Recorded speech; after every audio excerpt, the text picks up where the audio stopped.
Hi guys, welcome back to a new episode of Wake&Tech. Today in this video, I'm going to show you how you can change your currency on Remitly application. Keep watching the video till the end. To change your currency on Remitly, firstly go ahead and launch open your Remitly application. Make sure that you're logged into your account and the home page of Remitly application will appear on the screen. Now to change your currency on Remitly, tap on the flag icon appearing at the top of the screen.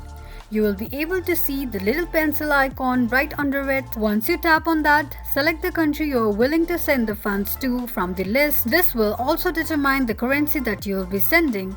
Once you change your flag appearing at top, now you can start initiating a new transfer. Follow the prompts to enter the amount you wish to send and provide recipient details. So this is how you can change your currency on Remitly application quickly and easily just in few steps.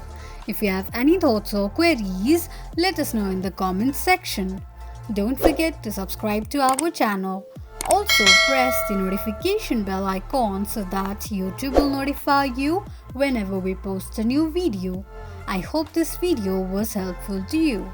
Thank you so much for watching.